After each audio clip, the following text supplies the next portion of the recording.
My name is Lou Eckland. I was born in Warren, Pennsylvania in 12/21/23. And Did you grow up in Pennsylvania? yes, I graduated from high school in Towanda, Pennsylvania, which is in the eastern part on Route 6. And went back to Warren, Pennsylvania, where I entered the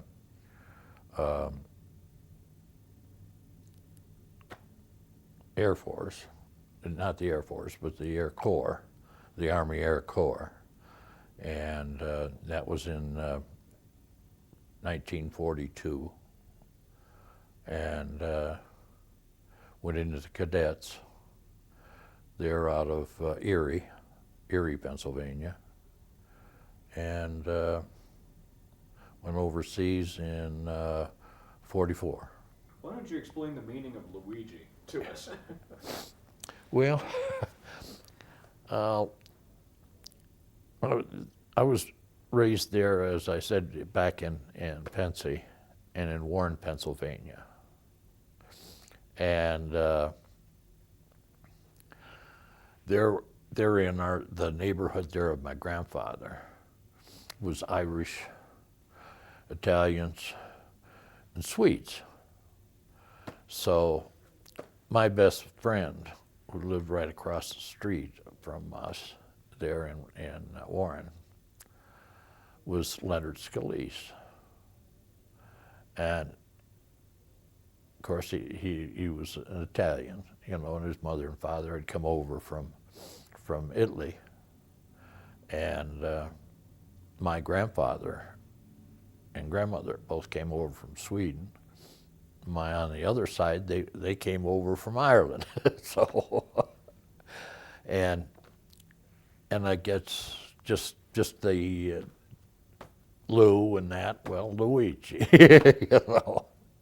And I used it later in my career there. After the war and that, I worked for Jet Propulsion Laboratory. And when I would answer when I'd call somebody and I'd say, well, this is Lou, well, they'd say, Lou who? So I remembered, well, heck, why not use Luigi? So that's what I started doing, and from then on, I was known by most of the people that knew me, anyway, as Luigi. And but that's where that came from. Where were you on December 7th, 1941, and what do you remember? I remember there hearing on Sunday morning on the radio that the Japanese had attacked Pearl Harbor. And we were listening to that, and I wanted to enlist. And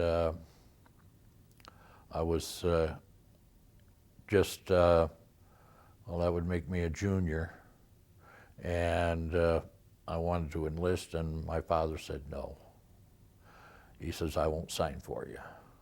He says, when you graduate from high school next year, I'll accept that. So I had to finish high school. My dad and mother were very much education minded, because my family on my mother's side were all teachers. So that was a bugaboo with them. So after that, I left to go to my grandfather's back in Warren, Pennsylvania. Excuse me. And I went up to Erie to enlist in the Army Air Corps, and enlisted in the cadets, and in 42.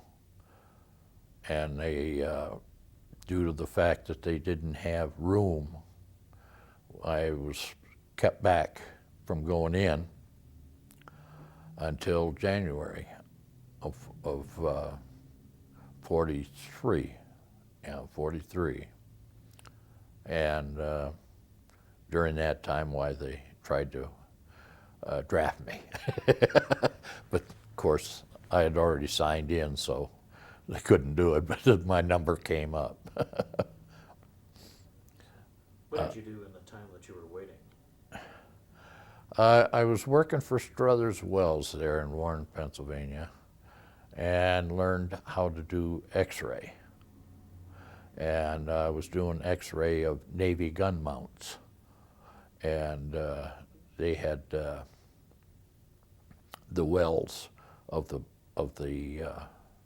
or for the frames for mounting the Navy gun mounts, you know, on board ship, and we were making those and at Struthers Wells, and that was when I first got into quality engineering.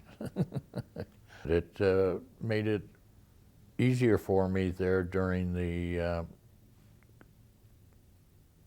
after World War II,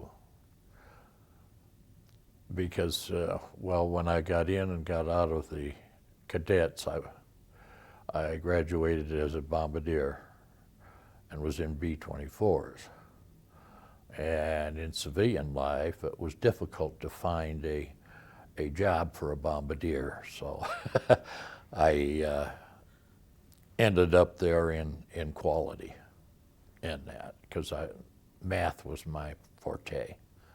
And I did like electronics at that time too, because I played a little bit back in the old days when I was in high school, and that I played around with radio, with fixing radios and stuff like that, seeing what made them tick. And that was fun, fun in those days. Well, back to January of 1943 then you finally went back in then? Yes, I went back in and went into, they sent us first because we were just high school graduates. They sent us to college, and I went to Oshkosh, Wisconsin, to the State Teachers College. And there in 3 months there they gave us a math and college math. And in 3 months we graduated from our math background, and then was sent down to Santa Ana, where we went through cadets there. And then from there I got chosen as a Bombardier, and went to Victorville, California for Bombardier training.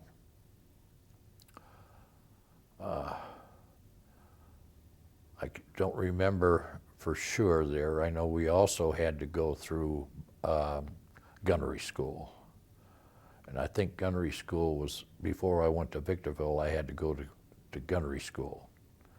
And we did that in 17s. And then after we went through aerial gunnery, why, then I went to Victorville, and then graduated from Victorville, California. After that, I got assigned to a crew and went to San Bernardino, there where we trained as a crew, then with B-24s. In fact, back in when I was at March Field there in San Bernardino, we had, one of our flanking flights was to the north, and we were going in there, and one of the instructor pilots was at the wheel, and he landed, and I was standing in the waist watching the landing, and he made an approach a little bit too high, and then he had to dive in. Well, when he got that little extra, why we were a little bit more of a down than coming in flat, you know. And so when the nose wheel hit first, it kind of threw everything a little bit, especially Luigi. He ended up wrapped around the ball turret. Yeah, I had to go into the hospital there. My knee was a little bit strained. Other than that, I was okay. I went in there and into the hospital, and they took care of it, and we flew back, no problem. Then that's where I met my wife. Her brother was in the same group, and she and her mother came out to see him. So we met there, and then afterwards, we went overseas, and we wrote. And overseas, I was at Bombardier, India, and it was in the 10th Air Force. Our 7th Bomb Group, and it was the 493rd Squadron. And we primarily were bombing railroad bridges to interfere with the transportation of goods and stuff like that into Burma and into China there that they used to go and to supply the troops that they had there and we used to go and bomb those. And one of the things that our squadron did was use what they called a Azon bomb and Rayazon. And it was a bomb, it was a 100-pound bomb, general purpose. And it had a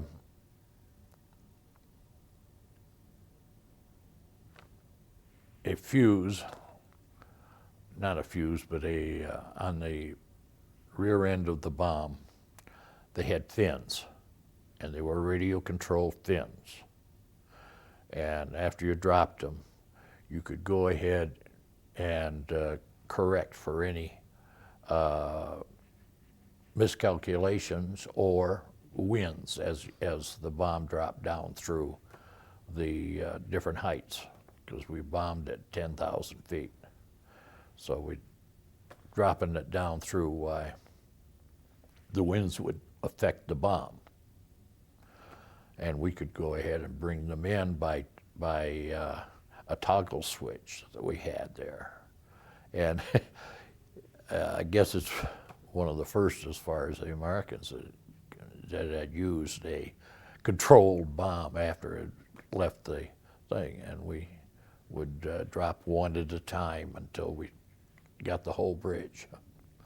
And so we'd make one run and drop the one bomb and get at the one end and then walk across the bridge with the bombs as we did it.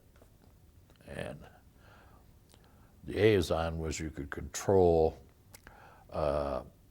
azimuth there, left and right, or with the Rayazon, you could go and dive it in. Primarily we used the Azon though. And one of the bridges that we knocked out was 3 of us, 3 planes. Went down to there on the east side of Bangkok. No, that would be the west side of Bangkok. And we carried 2 1,000-pound bombs and 1 2,000-pound bomb. And we had extra gas because it was a longer than normal trip. And what we did there, we bombed at 50 feet with delayed action fuses. And since our bomb sights were not fast enough, we had to go ahead and we figured out at that altitude, what the angle would be. And we put our foot up and then looked across the foot for the target. And one at a time there, we would toggle out at a bomb, and we skip bombed into the bridge. And it was kind of fun. We'd go and drop it and then we'd peel off and go to the left, and by the time we got to the next turn to go back and do it again, the bomb went off. But up until then, why, of course, we were able to see then when we made the turn where it went off, and so we could see where it skipped into. We could correct for any error that we might have had. And then the last bomb was a 2,000 pounder. And by that time, we knew what we needed to do for sure. So it was new. We only did that once. With all of the math training and everything in Bombardier school, and you come back to Kentucky windage. Yes, yeah, over the toe. Use the toe. That was funny, but we did it. We did it. We knocked it out, and there was a train there that was coming up to that bridge that stopped when it saw that we were bombing that bridge, and it didn't make it out of there and up into Burma and that. That was what we did it for. Is this a good example of good old American ingenuity? I think so. I mean, we were told more or less there what we might figure on, about that. And then the idea of actually looking over your toe to get that angle, that was something too. But then on the way home there from that one, thing happened. We were running out of gasoline, and we had to land at a fighter base that was down in there, and we needed about a mile of runway to land and take off. And the fighter base, of course, was much smaller. And when we were coming in, there was a ditch at the beginning of the runway. And our pilot, who was extremely good, I mean, we thought of him quite well, and he was trying to set it down right there at the end there after the ditch. Well, we miscalculated in that we got a little bit of a downdraft or something, and we left our undercarriage in the ditch. and that B-24 was going down the runway there, and they had those steel mesh on top, and it was the airplane was just making a hell of a lot of racket.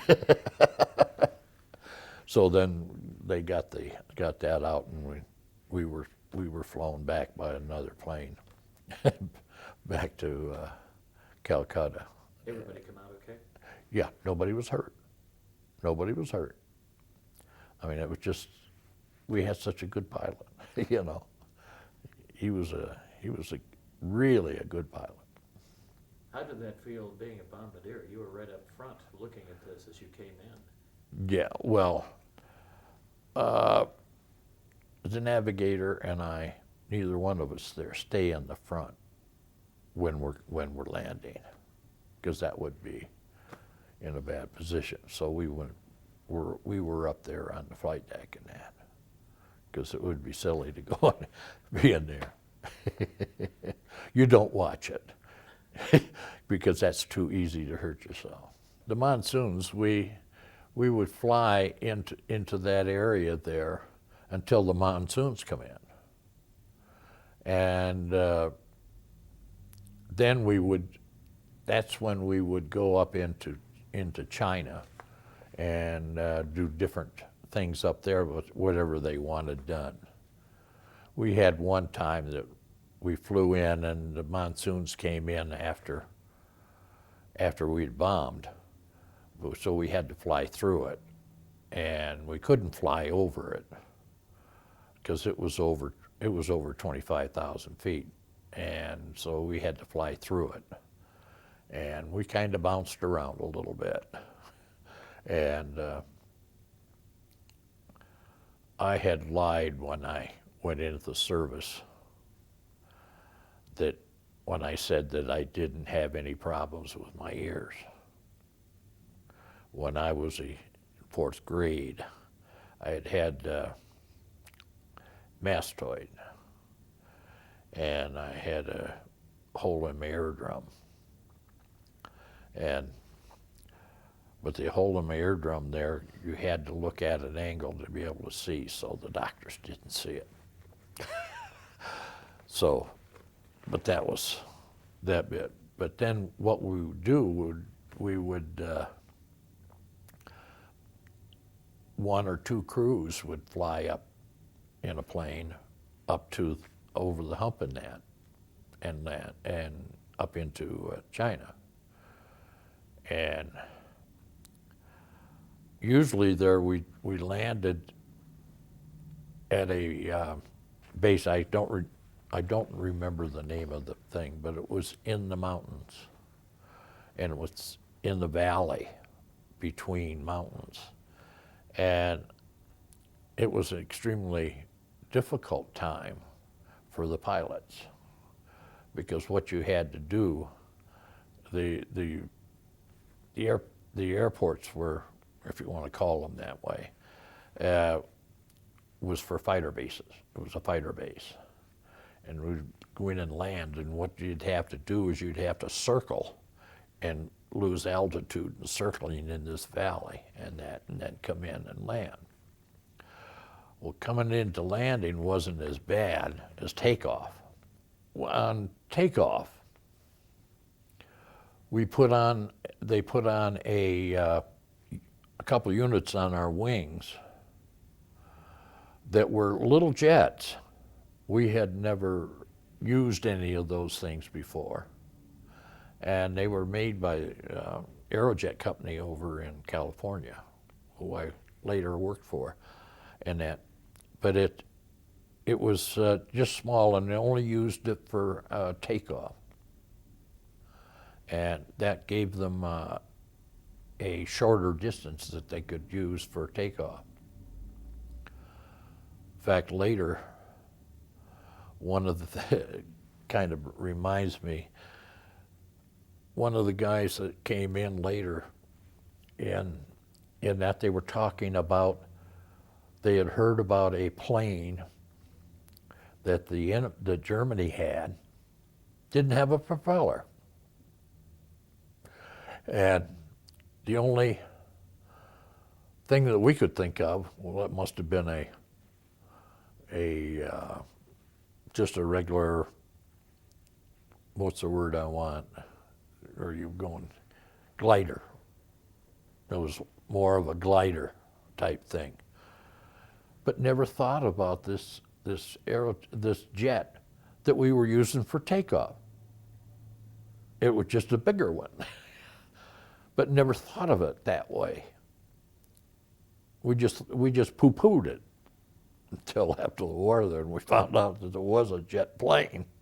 And that it was kind of, then we kind of felt kind of foolish that we didn't put the two and two together. that was part of the things that had been done, that the Germans had done. But being in our area, we didn't have any jet planes or any of those things that had done. So it didn't make it, but we sure as hell did feel foolish. Were most of your airfields pretty primitive? Yes. Ours was not. There in India, our bases there were for over a length of time. The 493rd and the 7th Bomb Group were in there for a long time. And also the transportation type planes that they use,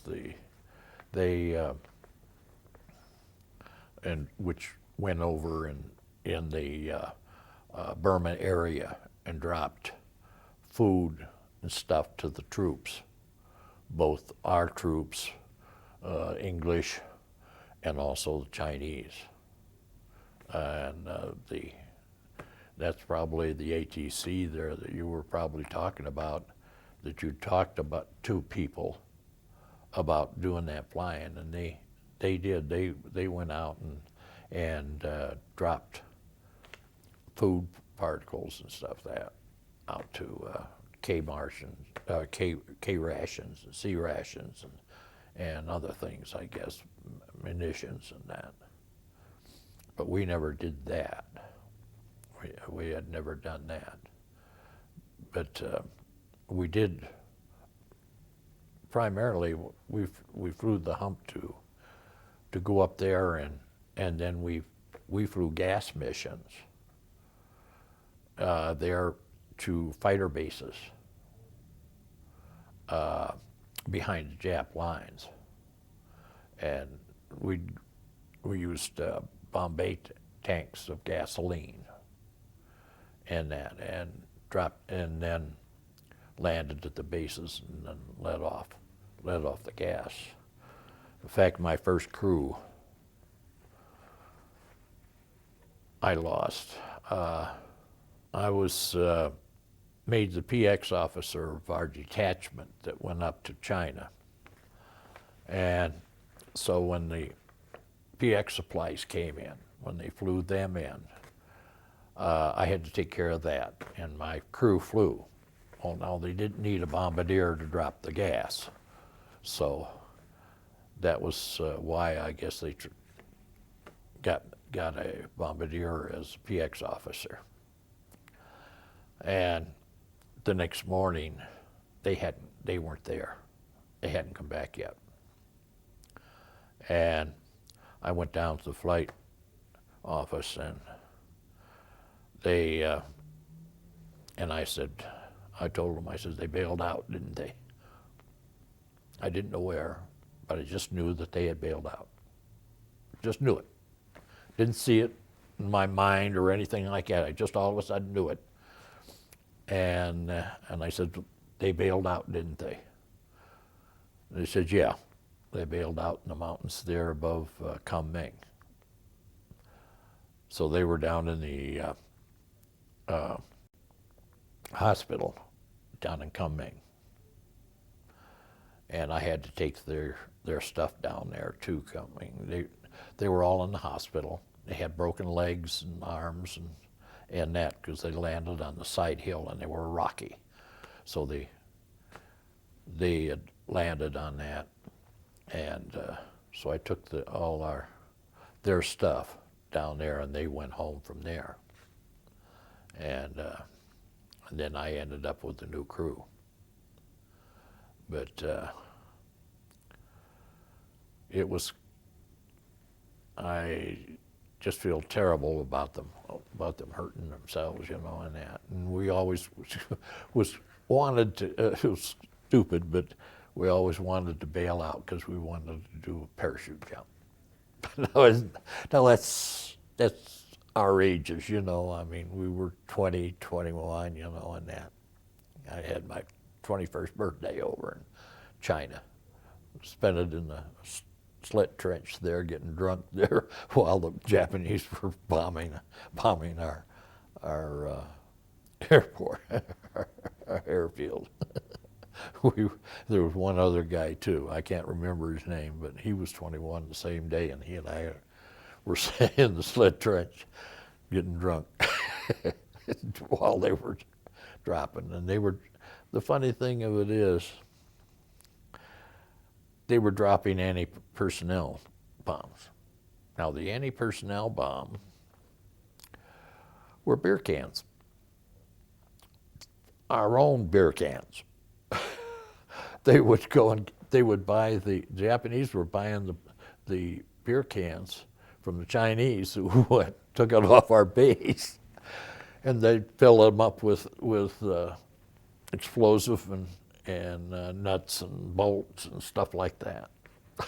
It was crazy, but you can't blame them, because a lot of the Chinese most of them didn't know where the next meal was coming from.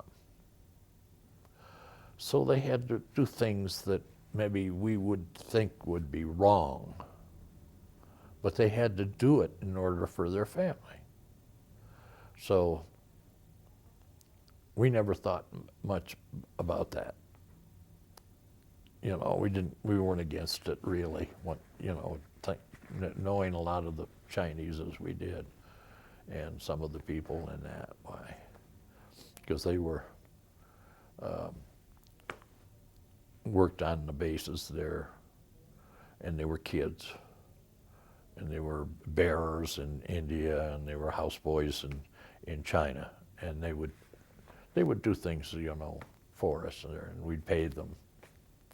In fact, Joe there, our bearer in India, used to go and we taught him English on how to write and words, and stuff like that, and figure, and he would do our washings and and that. And he was a young kid who was married, but he had never lived with his wife because his wife was too young. But the fathers had made a commitment to each other that their firstborns would be married. So it so happened one was a boy and the other one was a girl, and so they got married. The first ones, and he hadn't lived with them yet. What kind of resistance did you find from fighter planes and Japanese aircraft? Out over the hump, we didn't have any by the time I was doing it. In the beginning there, they did have fighter. In fact, one of my friends who was in on he walked over the hump with mules, and an old Vic there said that they would, the fighter planes and that were always hitting at him because they were supplying all different kinds of equipment, food, and stuff there to the Chinese government up in Kunming. They traveled up to Kunming, and he was in on that. That was Vic Gamble, and he lives here. And in fact, he came out of Colorado, and he's living there in the same place that I'm living in, and that he and I and his wife and my wife there, we go out for dinners there together, their favorite places down in the south there, Gala Gardens for prime rib. So you knew him over there then? Huh? You No, knew him over. I met him here. In fact, we belonged to the middle years there at Cimarron Park, and that's where I met him. And that's where I met Mr. Smith there, that was in on the Baton March and ended up in Japan as a prisoner. Didn't get out until, of course, till the end of the war. He was in the paper there as being part of that Bataan March. I'm glad I didn't have anything to do with that, I'll tell you. You're talking about bombing bridges. That has to be kind of a meticulous kind of thing to do from 10,000 feet. Was that really difficult to get those? Well, we had the Norden bomb site, and the Norden bomb site was real good. But in bombing there, no matter how good the bomb site is, as you go down through the different levels, the wind changes. And when so when the wind changes a lot, most of the time there, when you get a shack or when you hit right where you wanted to and where you had aimed, the winds would correct for each other so that you would hit that. So that's why they started using especially for bridges, narrow gauge railroad bridges.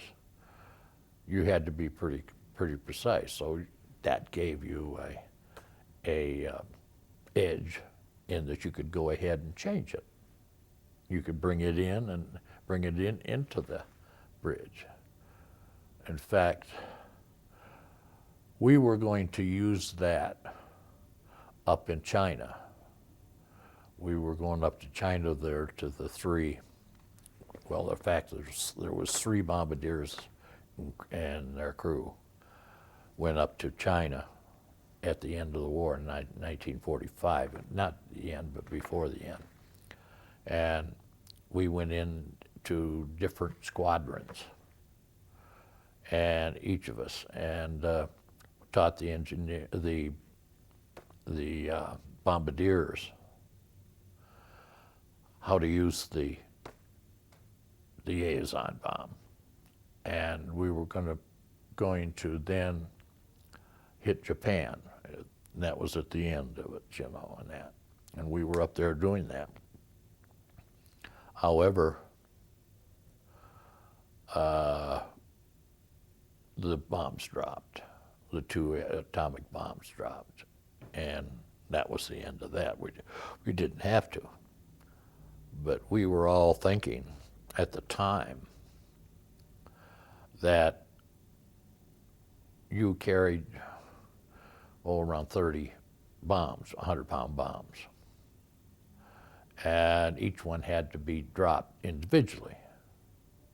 So that meant approximately 30 times that you would be going in on the target.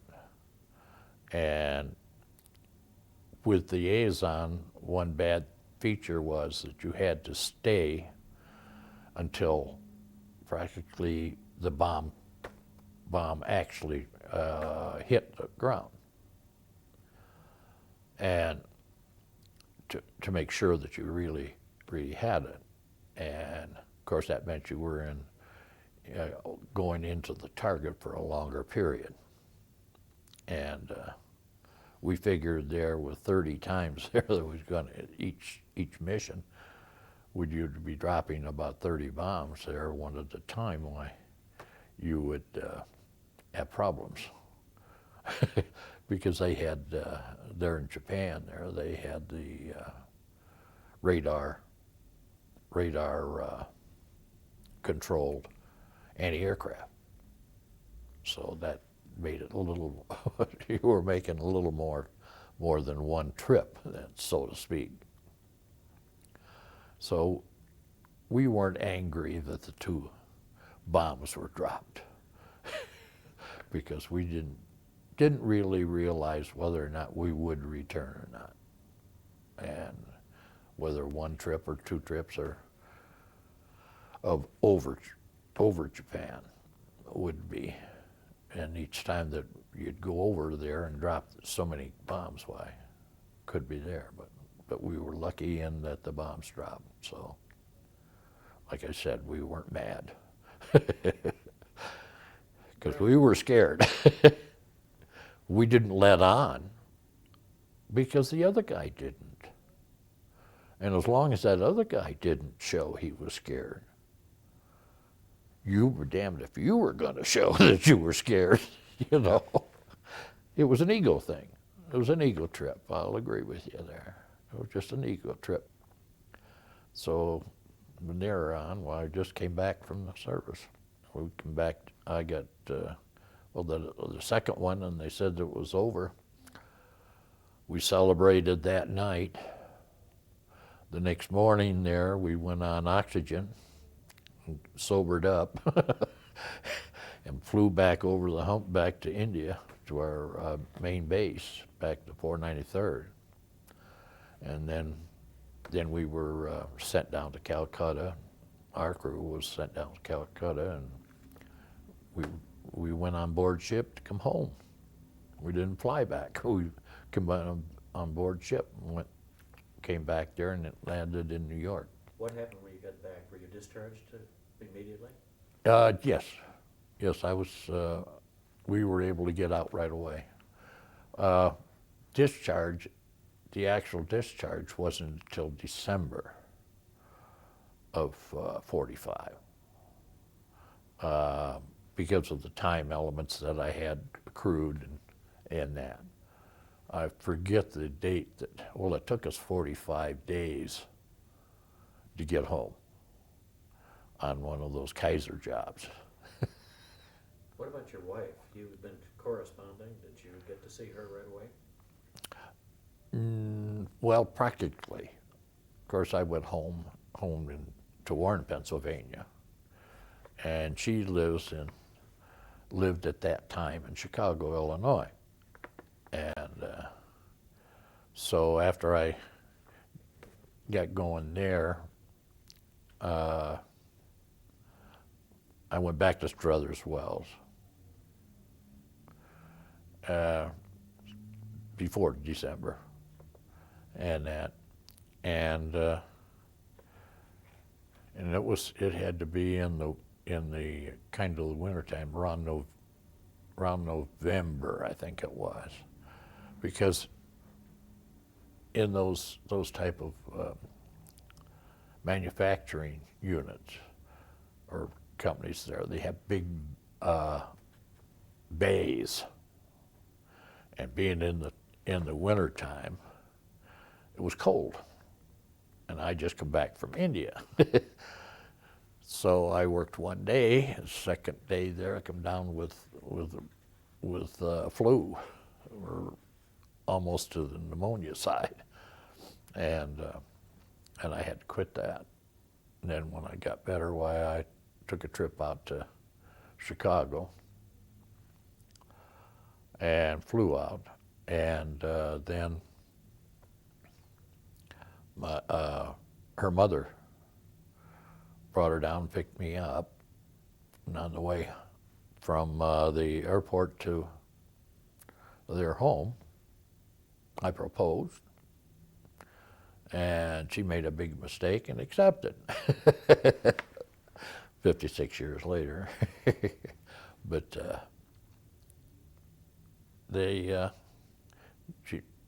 so then it was, she had made a promise to her dad before he died. He died when I was overseas, so I never met him. And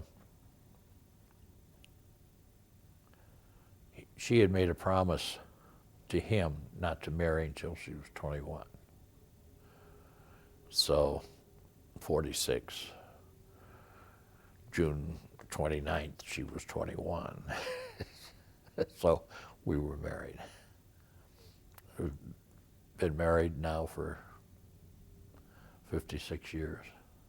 Be 57 in June of this year. So you celebrate a birthday and an anniversary.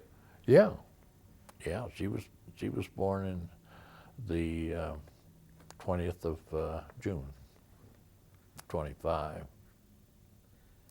Now, after you got back, did you go to college and take the GI Bill? I had a lot. I was going to do it. I had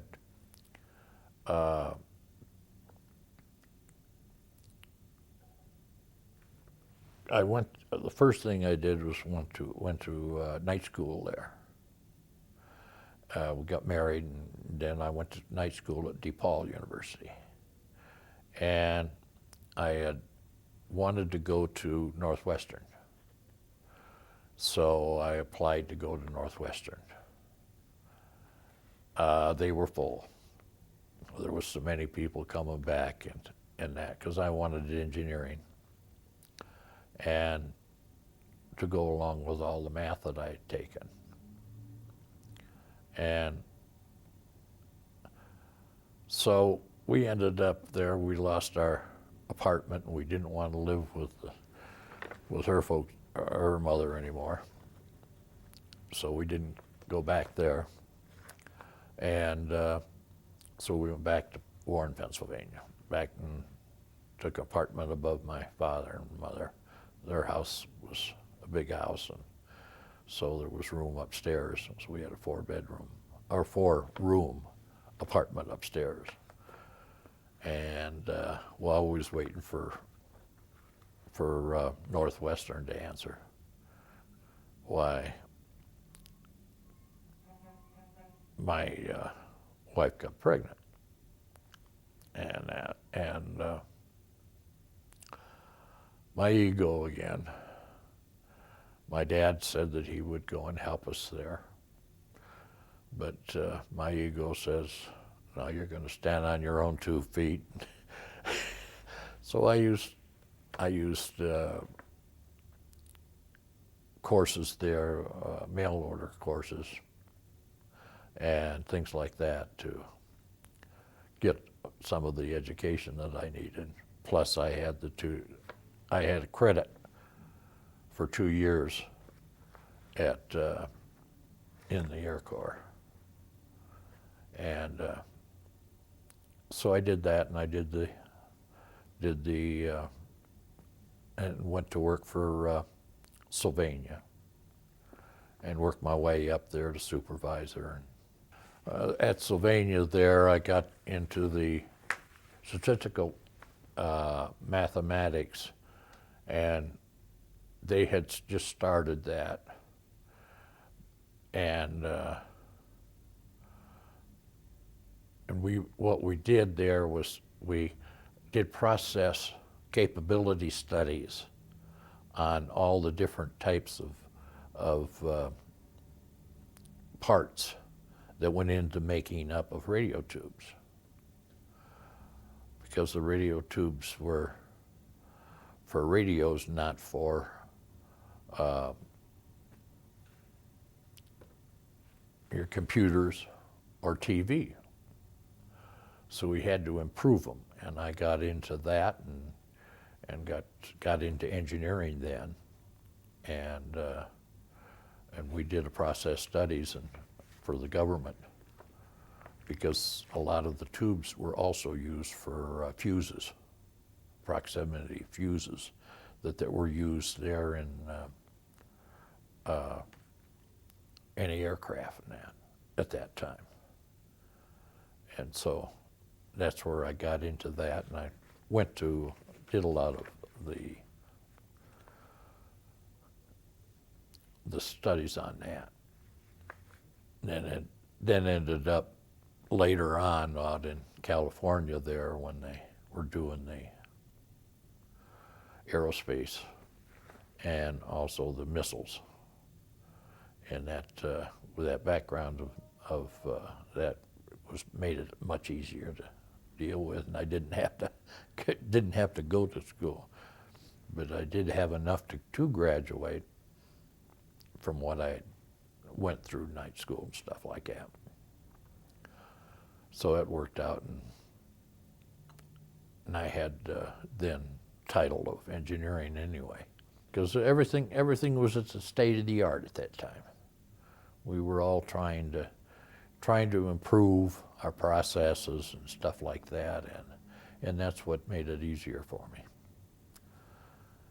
So you were really graduating things from radio to TV, the computer world. It was a Yes, and as we got into there, I got into Jet Propulsion Laboratory for the aerospace, because they were a NASA facility that was controlled by Caltech. They're the ones that had the contract with NASA to run JPL. Yeah, JPL there, of course we made the spacecrafts. They were the unmanned spacecrafts. And the first spacecraft that I was working on with JPL was the Surveyor. That was the first spacecraft that landed on the moon. We had 7 of them that went, and they were actually manufactured at Hughes. So there was about 20 of us that was down at Hughes, in residence at Hughes, controlling their processes and the quality of our product that we did. And as you know, there we had 5 that landed on the moon, and 2 of them there crashed into the moon. There are things that happened, and that was extremely interesting. And then from then on, I went on to out in the field there at other places for other spacecrafts. What was the feeling when were you actually able to watch the first Surveyor that landed on the moon? No, we couldn't watch it. I didn't watch it. But they were controlled, but we got information back as it was coming in. And one of the spacecrafts, I thought was tremendous. The guy that had set up the computer for coming into the moon and landing, he was a college student there at Caltech. And one of our spacecrafts there was running low on fuel. And it was going to come in there. It had to be a different way of coming in. You know, it had to change the computer. And I went up to JPL there, where we had the meeting on what was going to happen and such. And this is the first time I seen him. This student came in, and he had on a Hawaiian shirt, just shoes that were, different, I can't think of the name of it right now, but that's beside the point. But I mean, I thought, well, my goodness, what kind of guy is this? Well, he went over what he was going to do and how he was changing the angle in which he was coming in and still be able to hit the target where we wanted the spacecraft to land on the moon. And to make a long story short, he was off 6 feet. 6 feet he landed from the actual point where we wanted to do. Only 6 feet all the way to the moon. I mean, from then on, clothes didn't make the man, so to speak, because at that time we all had to wear ties and suits and stuff like that, and this guy coming in, this engineer coming in with that way, and that changed my idea of that. From then on, I wore a bolo. Then you worked on other things in the space industry. after the moon landings and things? You mean the, Other companies that you worked for, space companies? after I left it, well, a lot of the places that I worked at I was in residence at, like with JPL there. I was out in the field, and I went all over with Martin Marietta, with that CU, University of Iowa, and places like that, and would go in there and that, because we had contracts with them in making different types of instruments and that. So you were kind of a consultant in a way, consulting engineer. Yeah, I was a quality engineer, and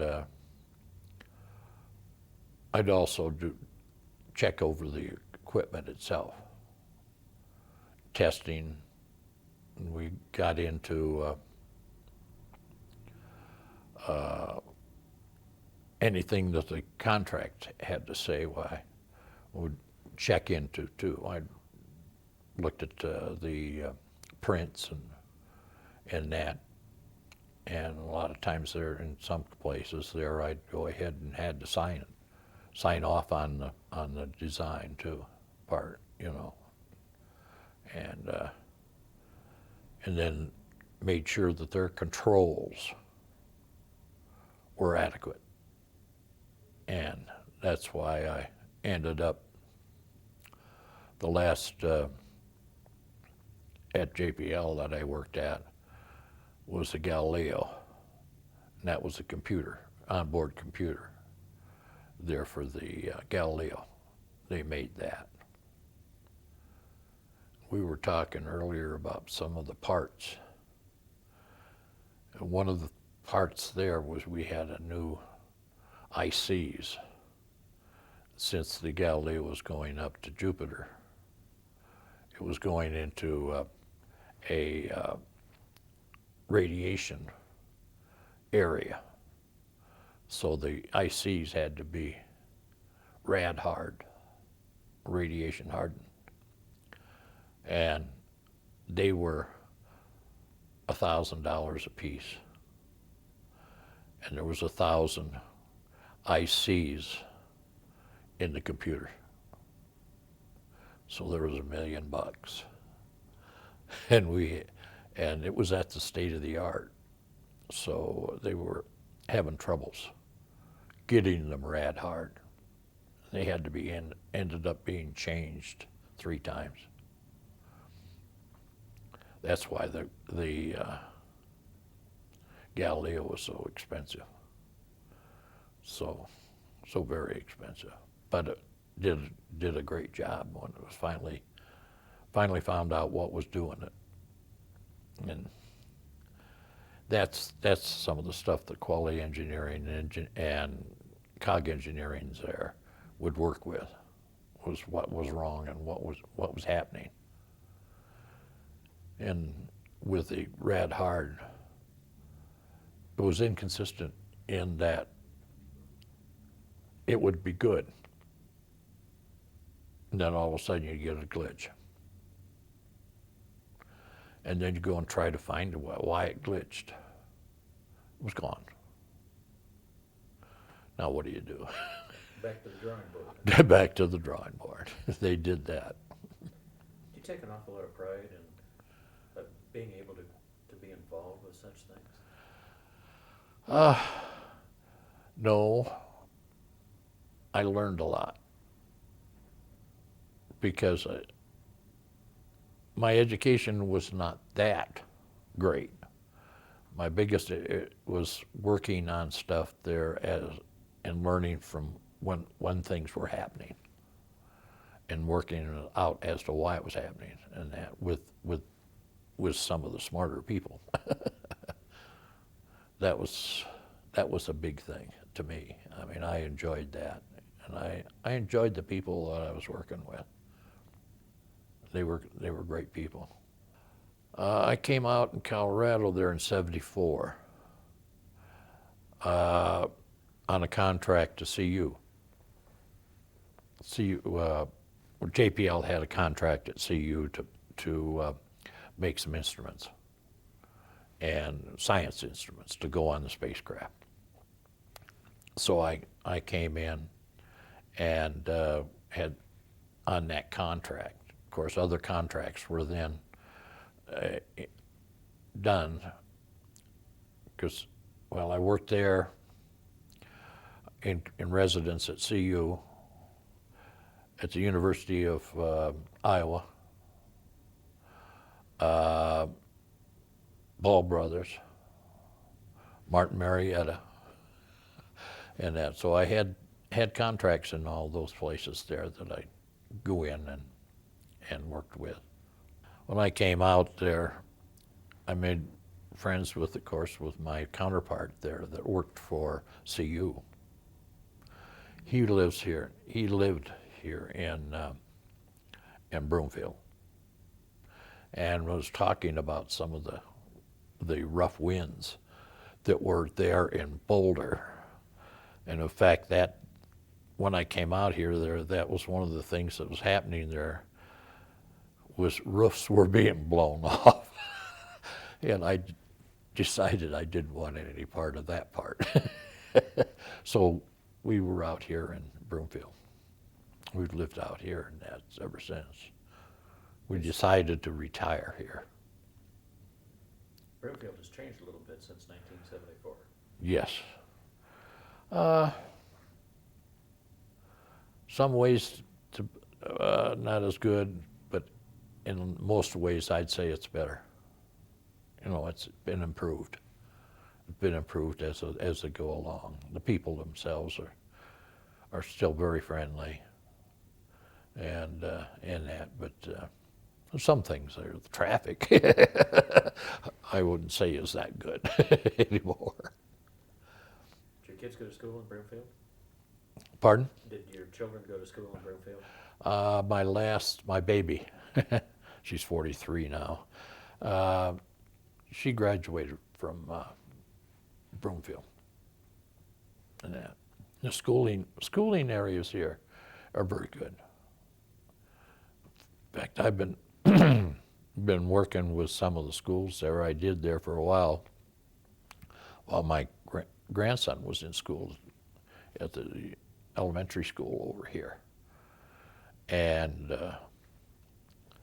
I got, as a teacher helper, that worked with some of the kids or whatever the teacher wanted me to do, I'd go ahead and do. That was after I got retired the second time. I'd worked about 3 days a week or something like that. That now I'm part of that. And our principal there at that middle years, or not middle years, but the elementary school over here, Pat, she won for the best principal in Colorado. And she and that group of teachers and that are just out of this world. As I said before, my family were teachers, and I was going to be a teacher, but I couldn't see myself being a teacher. I'm afraid there that I wouldn't take from the kids what they have to take anymore. I mean, it's gotten to be too bad, I think, and that's one of the reasons I didn't become a teacher. I was going to be a math and music teacher. That's crazy. What about your family? You were telling us that you and your wife have quite a family now. Yeah, her father was very, very, very brilliant.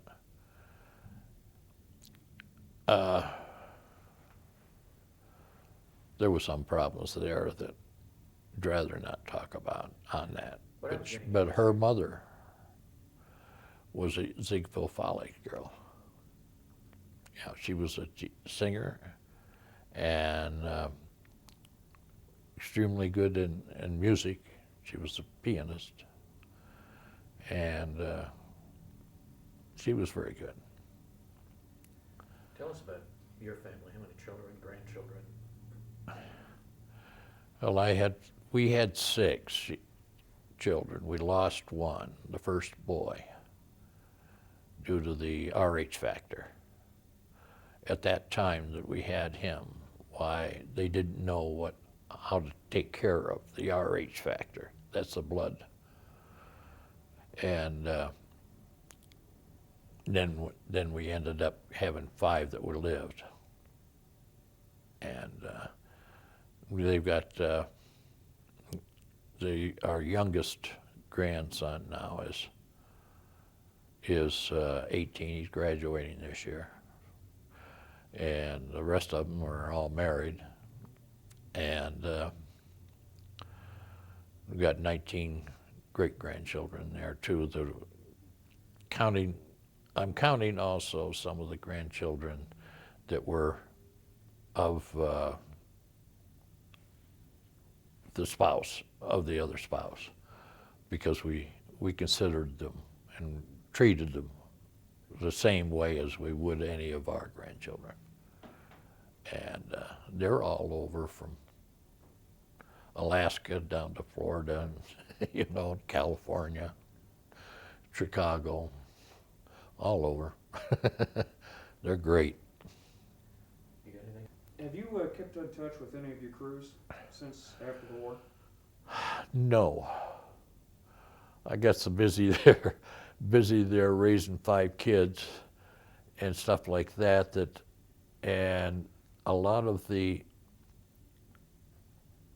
material, as you can see, I don't have very much. I didn't have anymore. And some of the people that I tried to get in touch with that I did have had moved, and they didn't know where, and so I have not seen any of my actual crew. I saw one guy in Chicago after we got married there, and that in Chicago. I was working downtown, and I was out at lunchtime just taking a walk around, and I ran into him. He was on his way to California from New York, and just happened to run into him. And we talked a little bit there and that, and then he had to hurry to catch his plane, was going to get in touch. And then I moved to Pennsylvania, and that. Lord knows where he went and what was happening with him. He's probably getting married, and that, and starting to have kids and that. Why, you lose track. And I, especially my navigator, he and I were always bunked together. As the crew there, we had 2 of us to a room. As the officers there had 2 to a room, the pilot and co-pilot there, they roomed together. The navigator and the bombardier, they roomed together in India in our squadron. And then in those days there too, you had to have the non-commissioned officers would be in another area. Right. And we, as a crew though, we stayed together, kind of.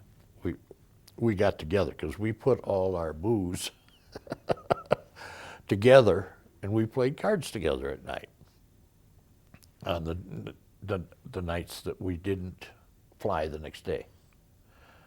And the 4 of us would get called into the CO for fraternizing with our enlisted men. And we'd say, yes, sir. No, sir. Won't happen again, sir. And that night we'd be still playing cards, How would you compare in your experience as far as when you realized you were going into the war in World War II versus how the country is responding right now to this situation?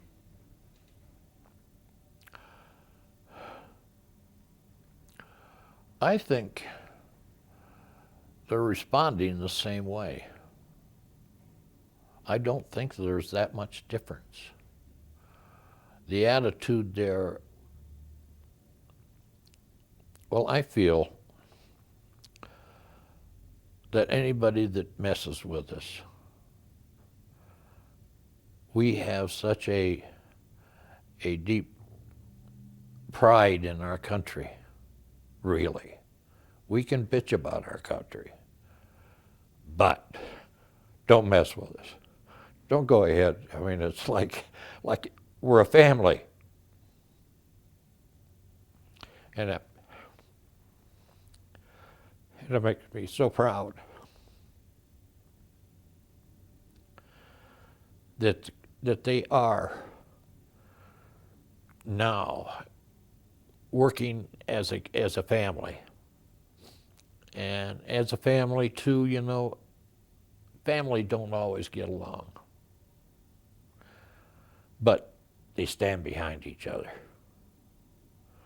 And I think in this case here too,